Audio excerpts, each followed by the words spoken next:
Pernah kepikiran gak sih, kenapa di pedesaan itu jarang banget ada infrastruktur yang megah-megah, sementara di kota jarang sekali ada infrastruktur yang sangat sederhana? Jawabannya itu simpel, yaitu karena kurangnya pemerataan dari pembangunan nasional.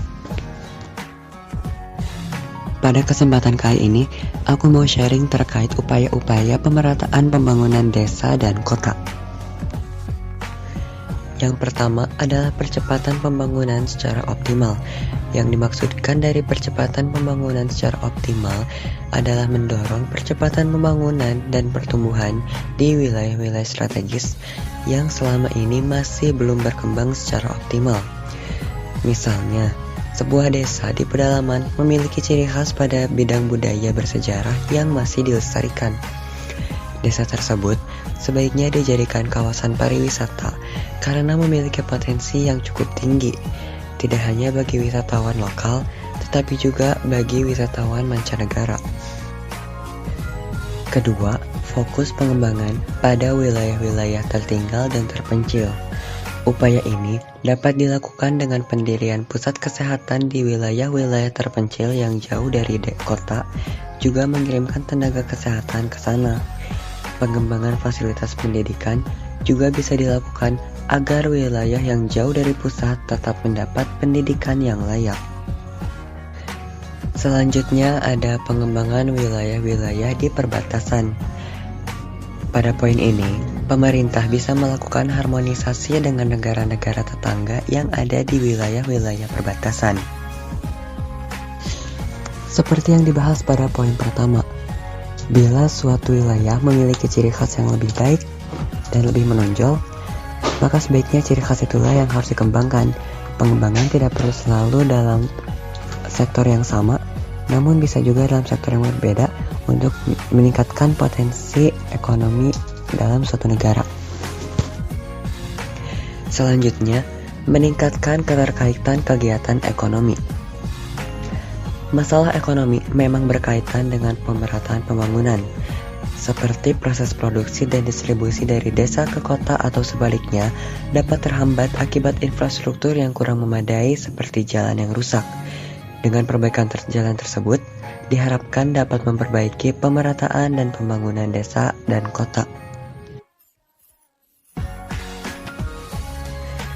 Agar pembangunan dapat merata, maka harus melihat kembali pada hierarki perencanaan, yaitu rencana tata ruang atau RT/RW nasional, RT/RW pulau, RT/RW provinsi, dan atau RT/RW kabupaten kota sebagai acuan koordinasi dan sinkronisasi terkait pembangunan antar sektor dan antar wilayah.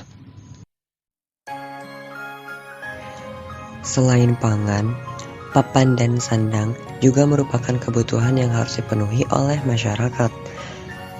Selain pemerataan sembako pada wilayah-wilayah terpencil, pembangunan rumah susun di kawasan pedesaan juga dapat membantu para tunawisma untuk mendapatkan tempat tinggal yang layak. Pembukaan lowongan kerja bagi mereka yang fakir miskin juga dapat membantu mereka untuk mendapatkan dan membeli keperluan sandang. Berikutnya ada kesempatan memperoleh pendidikan dan pelayanan kesehatan yang layak.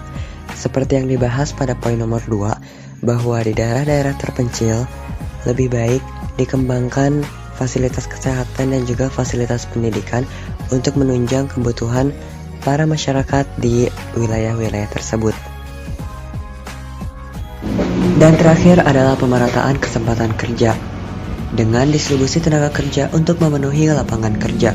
Tujuannya untuk meminimalisir potensi pengangguran. Sebagai contoh, Kota A memiliki 30 lapangan kerja pendidikan, sementara tenaga kerjanya ada 50.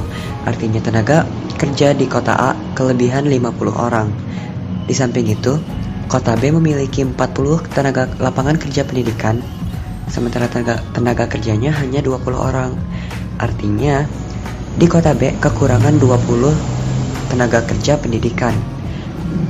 Tenaga kerja pendidikan di Kota B lapangan kerja pendidikan di Kota B dapat dipenuhi apabila tenaga kerja di Kota A dipindahkan atau didistribusikan atau istilah lainnya dimigrasikan ke kota B untuk memenuhi lapangan kerja di kota B. Selain memeratakan kesempatan kerja, hal ini juga ditujukan untuk mengembangkan sektor pendidikan di kota B. Tidak hanya di sektor pendidikan, namun juga bisa di sektor ekonomi, sektor industri, dan juga lain sebagainya. Dan itulah upaya-upaya yang dapat dilakukan demi pemerataan pembangunan di desa dan di kota. Semoga hal ini bisa bermanfaat ya. Terima kasih.